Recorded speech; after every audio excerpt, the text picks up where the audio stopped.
Welcome to Glow and Tell, a podcast about all things beauty, wellness, and business, sponsored by Artemis, the brand empowering the unsung heroes of beauty and wellness. Hello, listeners, and welcome back to another episode of Glow and Tell. My name is Delaney Allen Mills, VP of Brand at Artemis, and I'm so excited to be joined again today by Stacey Krizan, owner of Cryo Contouring Studios, as well as high ticket launch coach. And I cannot think of a better person to join us today to talk about how to successfully launch beauty technology at your business. Stacey, thank you so much for joining us yet again. I am really excited to have you back. And I'm really excited to just talk to you about key steps to success for launch and tangible tools that entrepreneurs can apply when they're bringing beauty technology into their spas and businesses.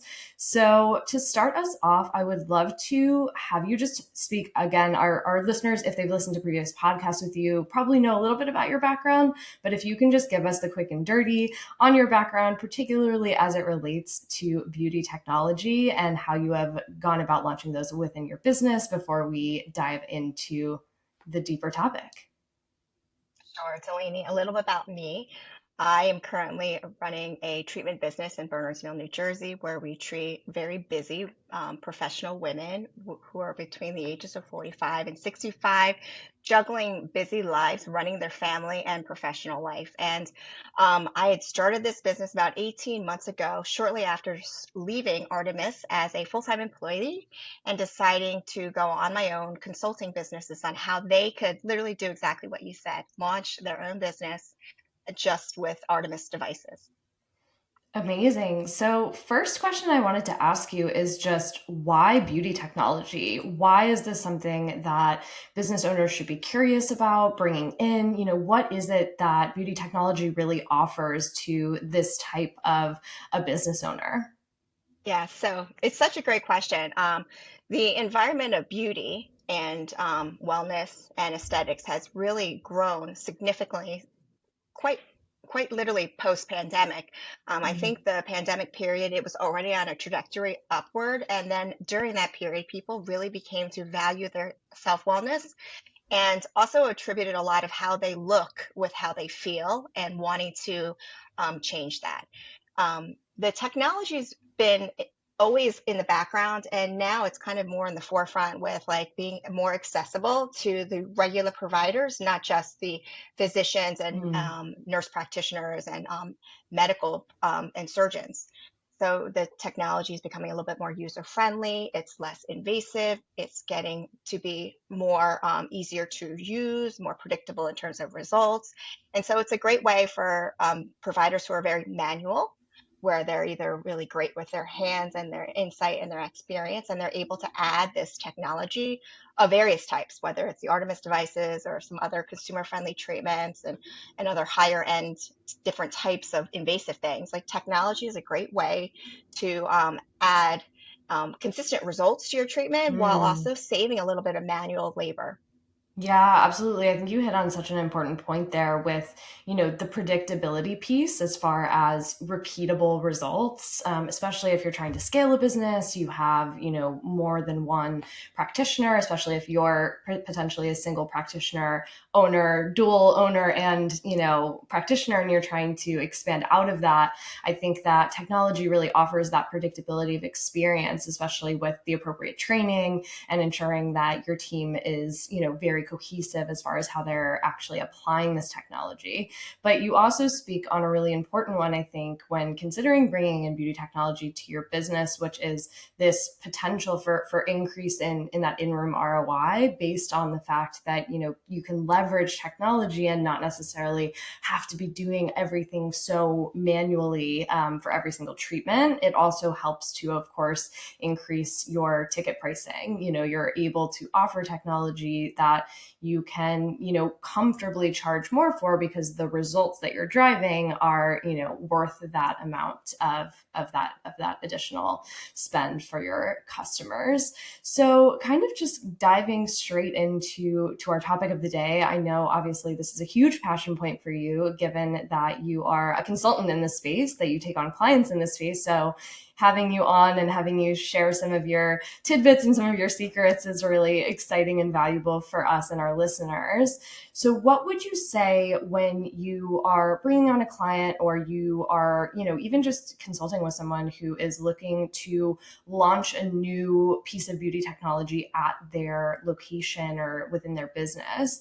What is sort of your timeline that you look at, and what are those milestones that you recommend to them as far as how to ensure that successful launch?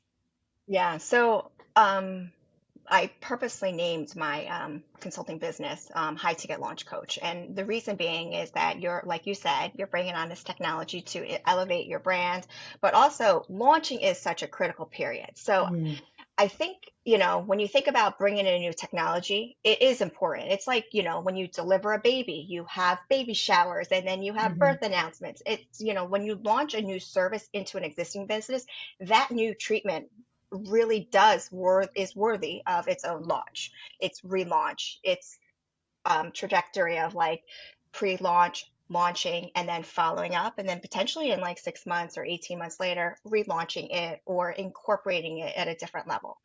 So when somebody comes to me and says, Stacey, I'm looking to launch a new treatment, I'm gonna here's a common one. I'm gonna give it a go and mm, and see how it goes. And I would say that's not the way to launch anything, right? Like mm. you don't decide to have a baby and go, let's just figure this out. And if we don't like it, we're gonna just, turn around. Right. No, no, Right. no. I mean, launching any business or treatment, especially one with such an investment, and investment is not just money, it's Mm, potentially lots of time, it's your energy, it's your, brand.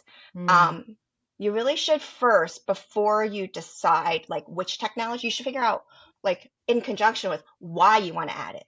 Like what is mm. your current like position in your marketplace and what is it you're trying to accomplish?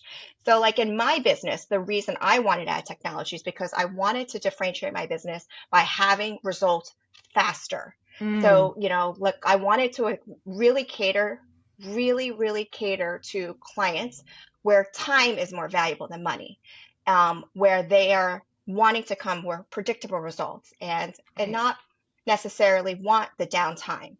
So I think it's really important to think about the what is your motivation? Where do you think you have this opportunity? It might be because you have these problems. If these are problems you have and you're solving them with the technology, that's amazing because now you really understand your client's problem and then you're Right. going to have a better solution.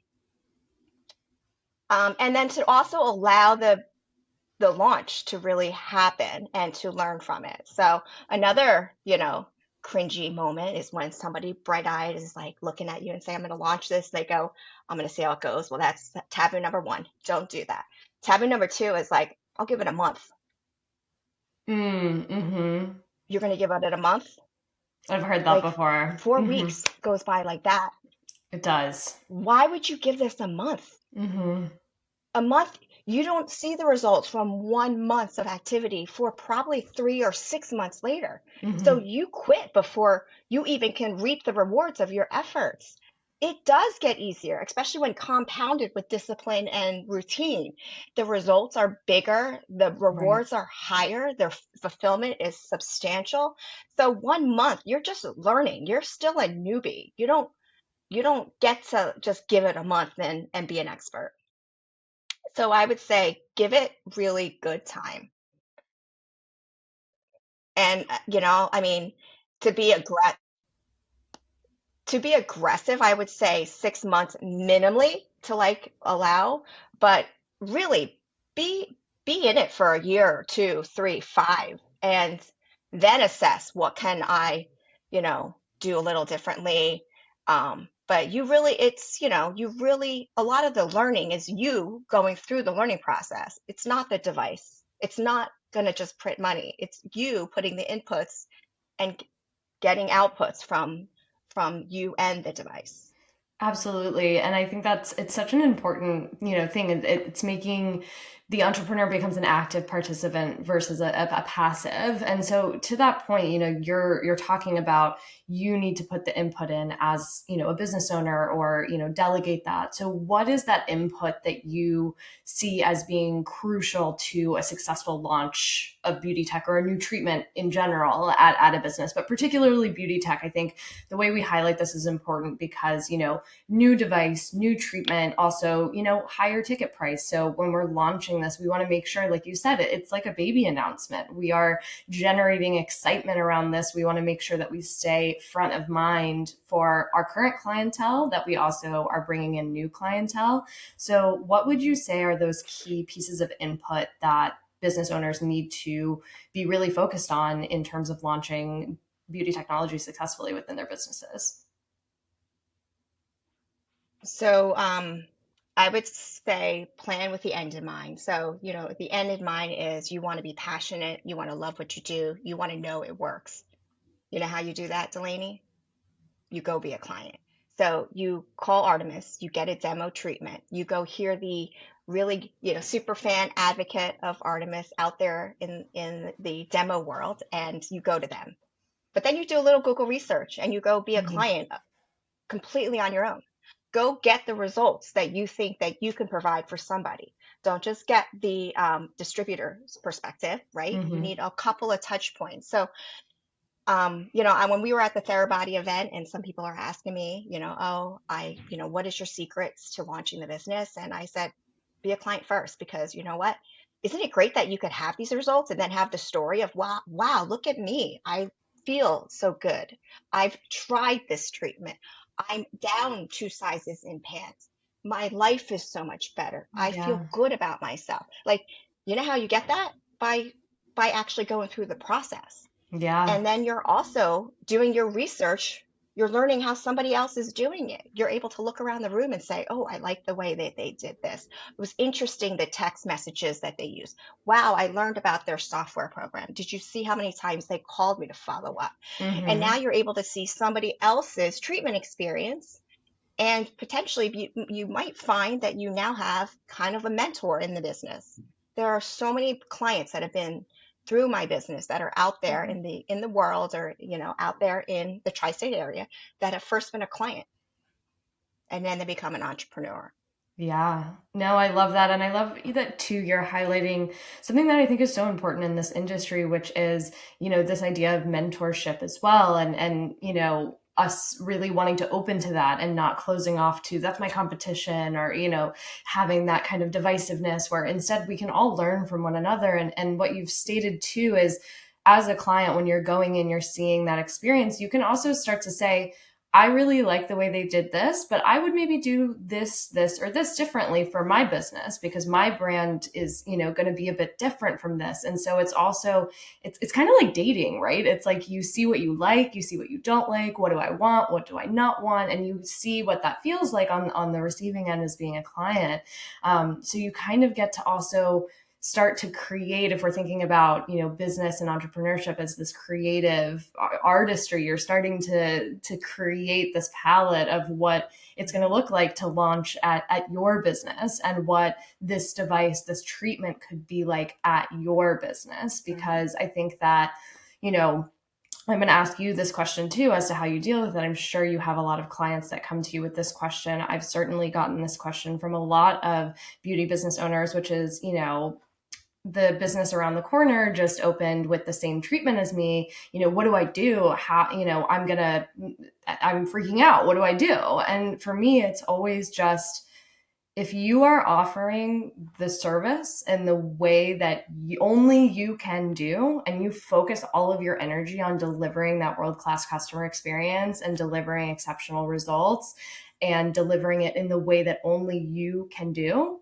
then it's not a threat. It's not a worry. You don't need to start looking at your pricing. You don't need to start making these drastic decisions to kind of align with, or start to kind of fight or bicker with your competition, because it's really the people that are for you are going to come to you because you're serving that niche and you're delivering them what they want.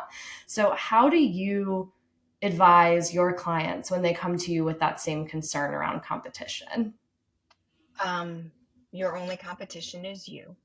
Um, I believe there's two different ways to run a business, and one Mhm. is in growth potential or market share. So if you're driving just market share, which is, focusing on across the horizon, Mhm. your only way down is the only way to go is down, because you're going to always, the pie is not, is you're assuming the pie is fixed, Mhm. and that you're just going to go from 50% to 70 to 99%, and you're going to have a stagnant market where you're always going to be cutting your costs.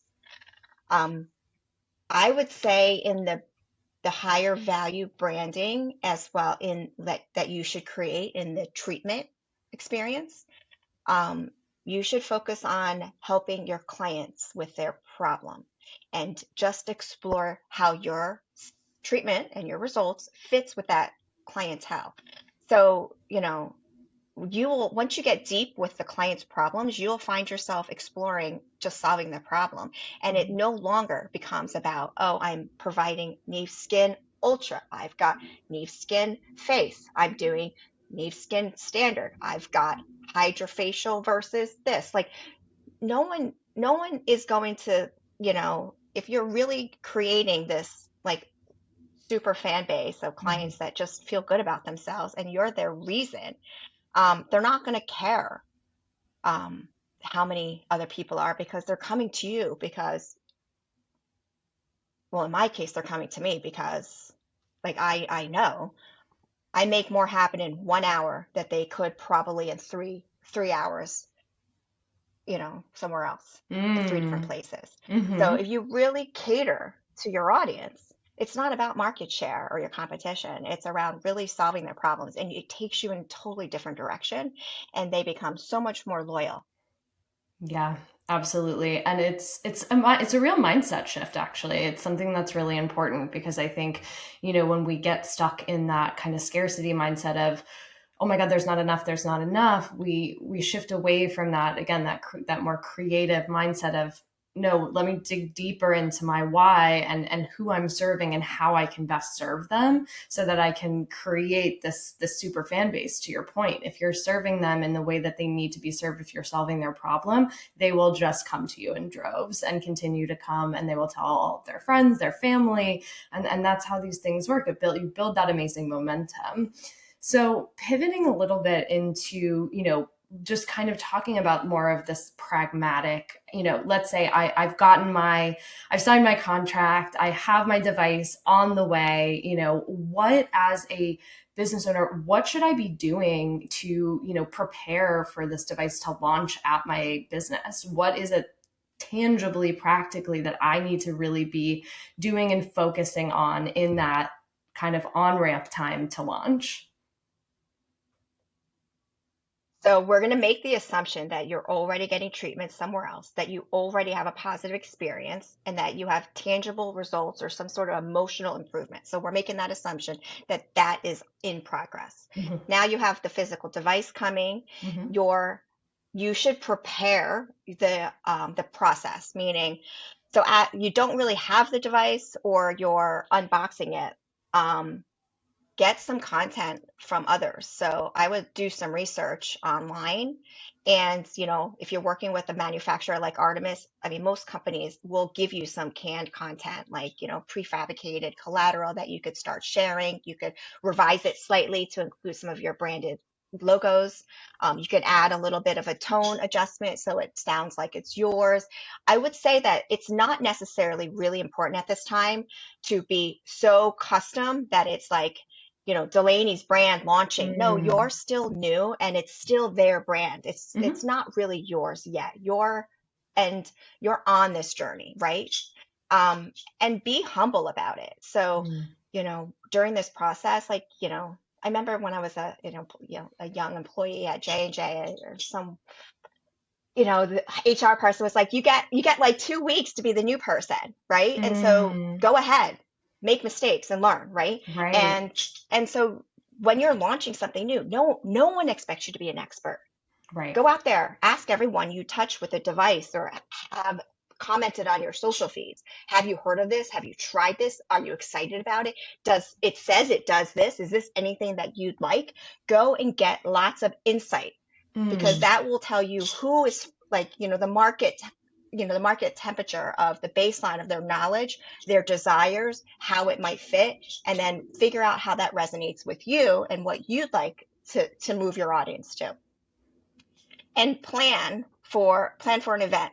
Do Mhm. it scared. Put like a pen and mark it in 30 days from the day I Mhm. sign the contract. I'm going to have some sort of event. You don't need to call it a grand opening. You're just going to have an event. Call it a demonstration, a learning, an unboxing. Everyone just call it an unboxing. And that way there's like zero expectations. We can all learn together. And it's getting out there and doing the work in draft mode, Mhm. where hey, this is a work in progress. We will figure this out. You're going to tell me how I can grow this business to serve you. And that's the way I would say you should be very consistent at the very beginning. Yeah, absolutely. And in terms of the launch event, because you highlight this, I think it's something that we at Artemis also agree. It's key to the success of the business. It kicks off that momentum. It generates that excitement. So, what would you say in terms of preparing for a launch event? What are the kind of key things that you should be looking to prepare and execute? Like, what is a picture of success for a launch event in your eyes? So I have different types of launch events or events, like an unboxing event. Then what Mhm. would be the next step? It would be a demonstration event. Then maybe another one would be a VIP event, and then another one would be, a open house event, right? And so they Mhm. all have different types of purpose. I call them different things because you associate a purpose with each type of title, right? So when you're launching, it's just not a one event, is what I'm trying to Mm. say. Mhm. There are many ways that you can communicate in a live format in person and record it.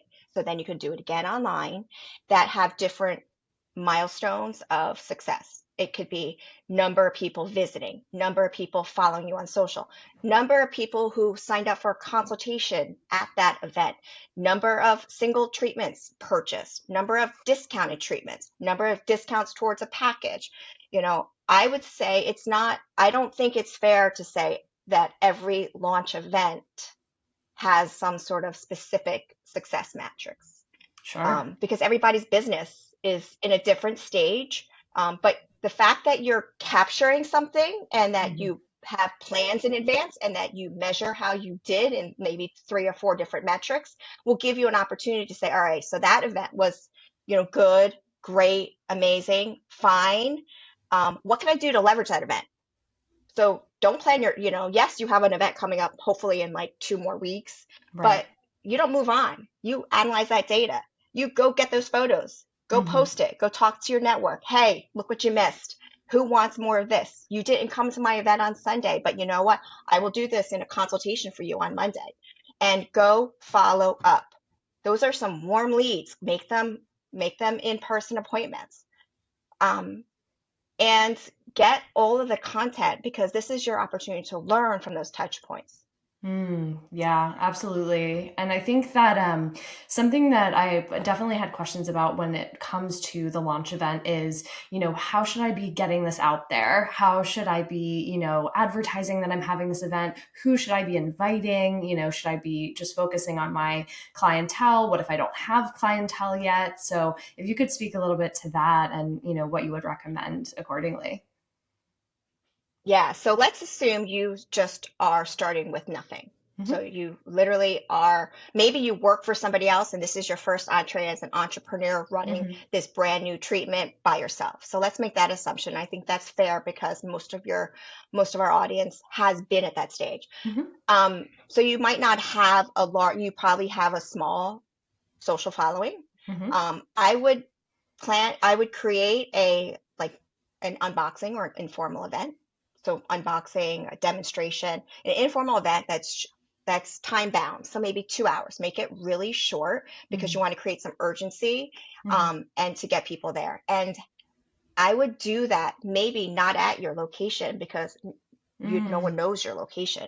right? Right. I might do it at your advocate's location. So if in my case, I did the event at a hair salon that I've been going to for years, and I know that the owner is just an amazing human being that has like long lasting relationships, and she's one of those people that people trust. So I asked her, I'm like, hey, can I do a demonstration of that? I will work for free.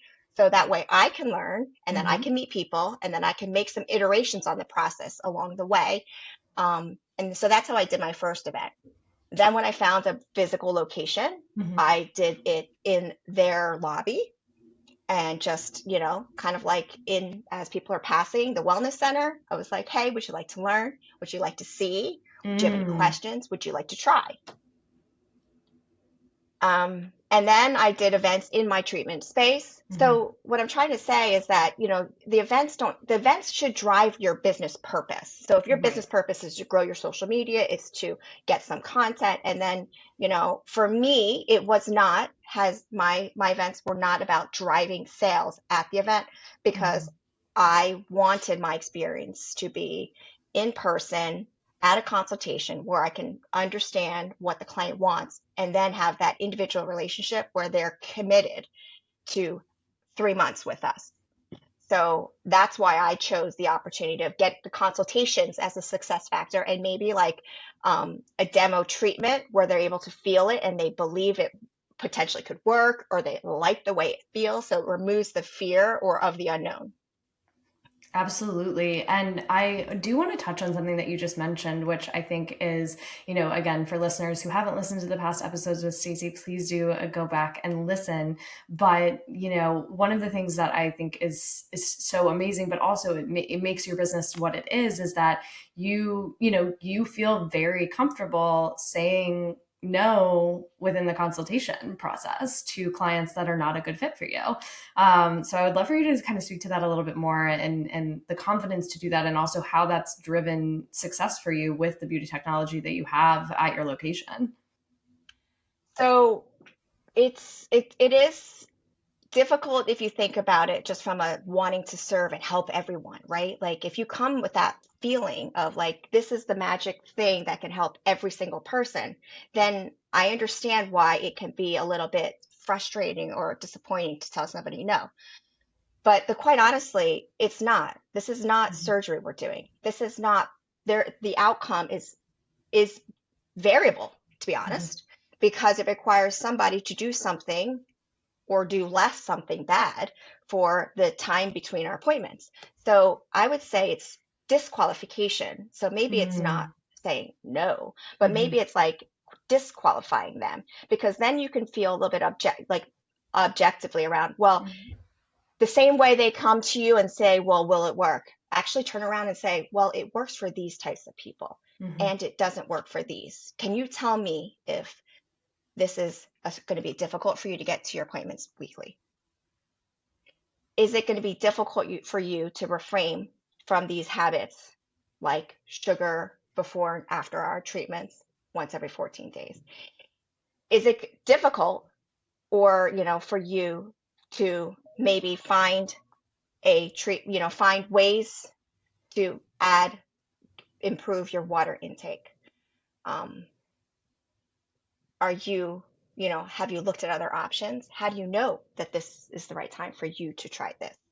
What other things did you try? Well, I've tried working out, I've tried this. What are the things you're avoiding? Well, I'm avoiding surgery. Well, I'm avoiding feeling terrible longer than Mhm. I really have been for all these years, not doing something proactive for myself. And it's having that conversation that they're able to qualify themselves. So Mm. instead of trying to interview them and hire them as your client, have them, go through this kind of checklist that I just outlined.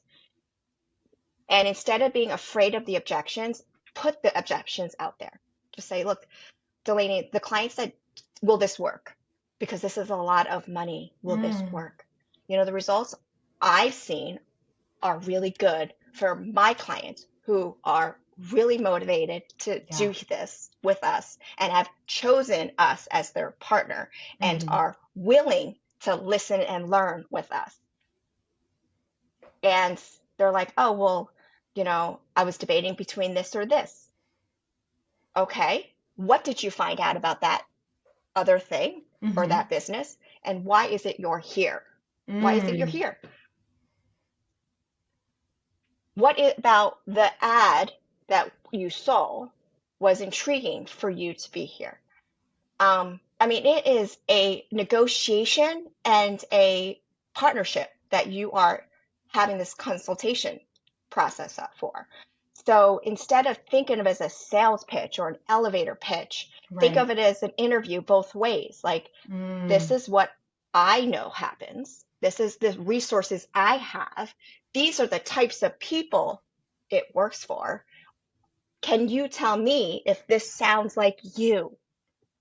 Yeah, I love the idea of it being an interview both ways because I think it's so essential. It's so important. That's how you weed out the people that are just not for you. And it's how you bring in the people that are going to be your super fan base. And, so I think I just love that that is your approach and that you're, to your point, you're coming up front with the objections. You're really overcoming them in a way that's very proactive instead of giving an elevator pitch and just hoping and kind of waiting and seeing, oh, are they going to object to this? Are they going to be nervous? You're really bringing it to them from the beginning and you're saying, exactly how they're going to get their best results and that if they're not willing to kind of join Mhm. you in that journey that they're not going to get their best results and you're probably not the right fit for them. And I think the confidence to do that is really amazing as well.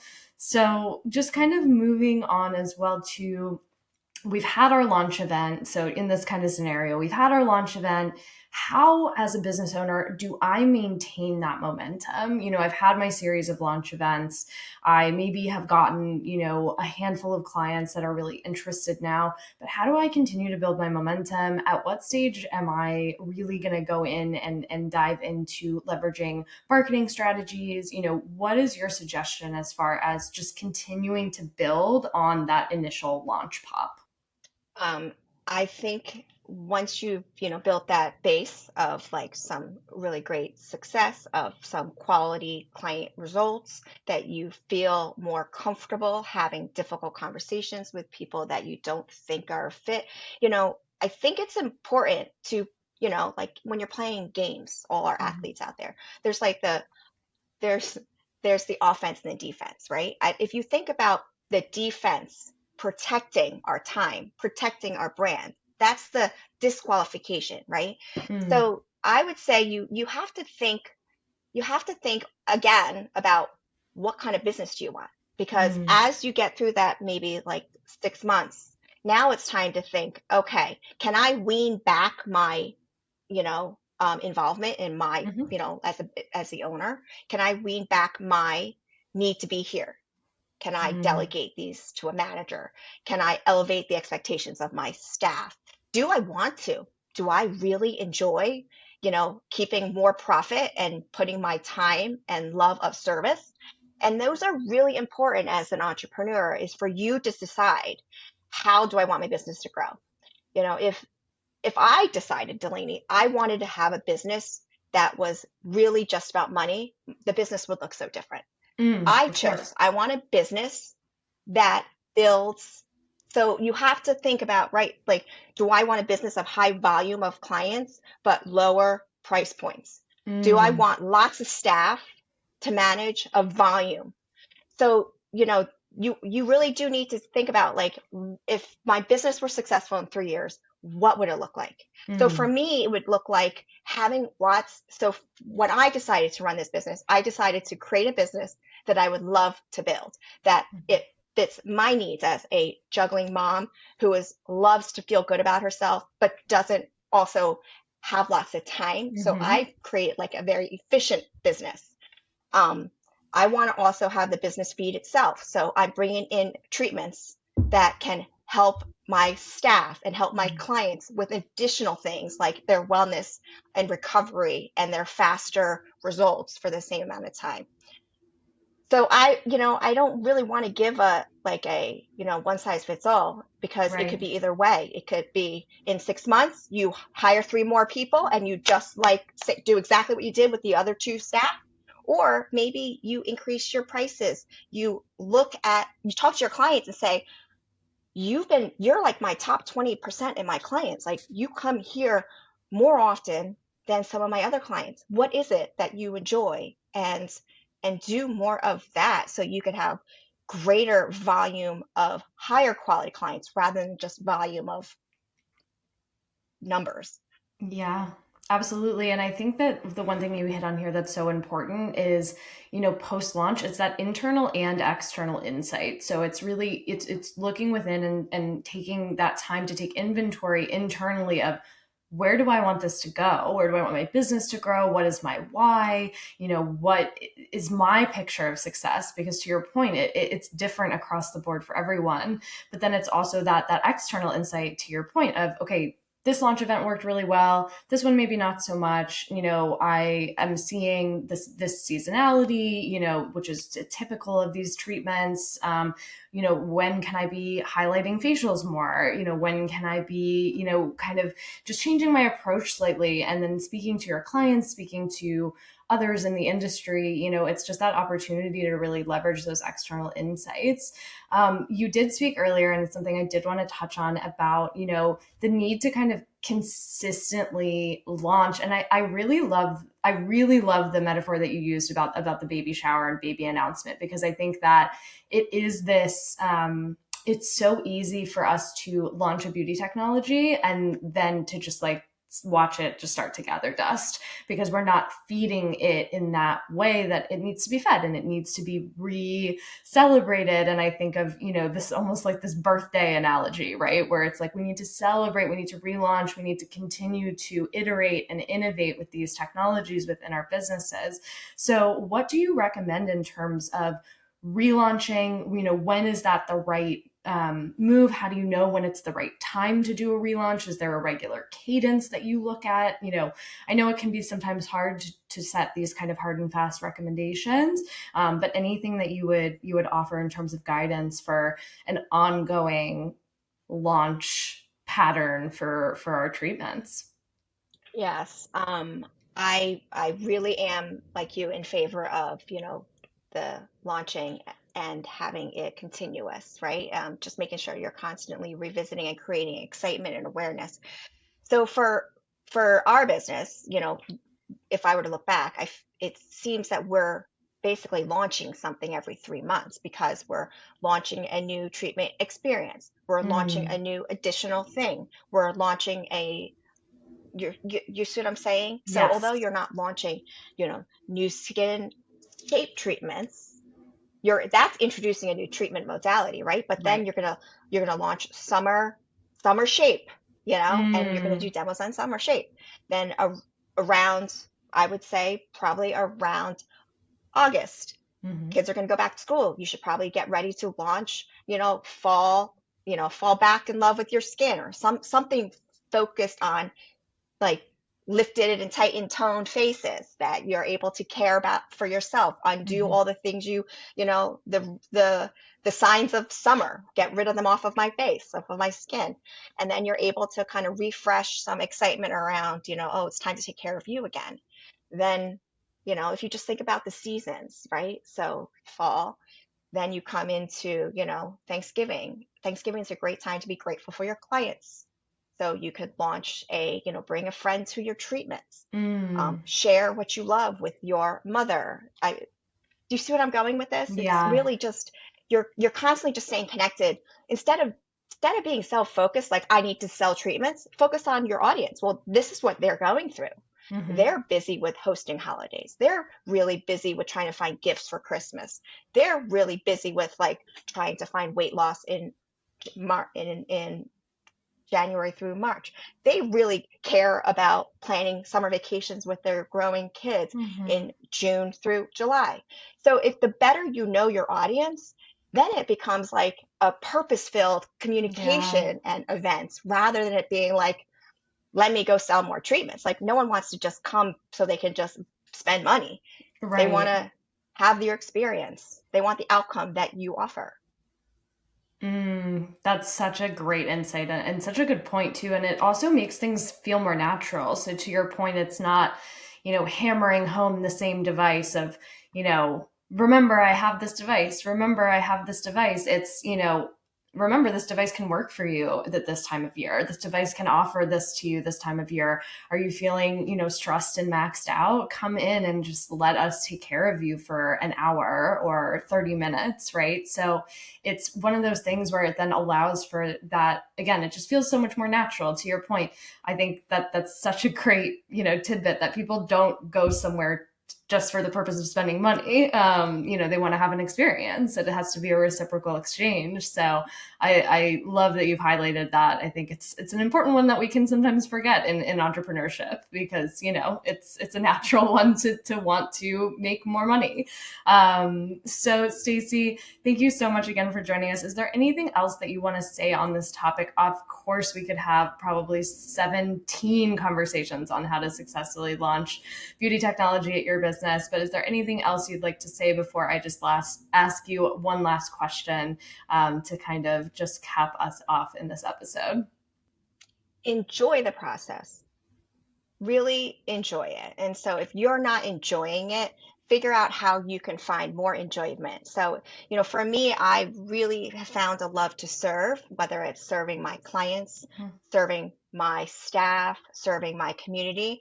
And so if you just keep getting back to what it is you enjoyed and why this business is a vehicle for that, then it becomes less work, it becomes less daunting, it becomes less like, oh, I got to do another event. It's really more purposeful, and do that through getting to know your clients. Ask them what kind of event, ask them their current problems.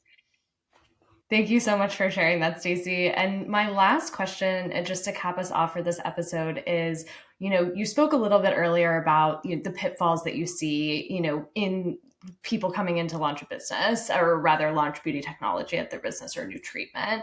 And I would love to hear from you, what do you think that the top three sort of mistakes are that you see, or these kind of initial pitfalls? And then what the top three pieces of advice would be that you would give to someone who is looking to really, again, successfully launch beauty tech at their business? Ooh, okay. So, three pitfalls, right? Was that the question? Mhm. So, you can't teach what you don't know. So, if you want to be a manager or a business owner and you don't actually want to do everything, you should learn how to do it so you can be a better teacher. So, I would say that's a very humbling one, because people think they start a business, they buy a business, they spend money, and then people should just want to work for them. Mm. So if you don't know the recipe of something, it's very difficult for you to teach somebody. The second one is, if you're going to delegate, then don't micromanage. Inspire them, Mhm. give them the outcome that you'd like, make it a little open-ended, and be okay with it being messy and different than you envisioned. As long as you check in with this is intended, to help busy women find better results in the time they invest that they otherwise couldn't somewhere else. And then you check in with the mission. So then that way you kind of go, oh wow, so that was a really creative way that this person, my employee, came to this solution. And you find the solutions that they come up with are, they have greater ownership because it's theirs. Mhm. Um, it can be a little daunting, because sometimes people like it to be like my idea, Right. but it's so much more empowering for your staff to own their ideas. And the third one is, it's the work that does its work. So if you Mm. feel that something is hard and frustrating, you have to dissect it and go through it. So, by avoiding it, the elephant in the room, by procrastinating the pain, by just pull the band-aid off and just go through it. Because when you go through the process of doing the hard work, you're actually the work. And it becomes something you learn through that is so much more beneficial for your business and for you as a leader than just avoiding it. So many great insights, and you honestly folded in that question into one, really, because each pitfall had advice accordingly. So thank you so much again, Stacey, for joining us on Glow and Tell. Thank you so much, listeners. We'll see you back next time for another episode. And Stacey, we hope to see you back again. Thank you so much for joining. Thank you for listening to Glow and Tell. Please like, subscribe, comment, and follow anywhere where you listen to podcasts. We'll see you next time.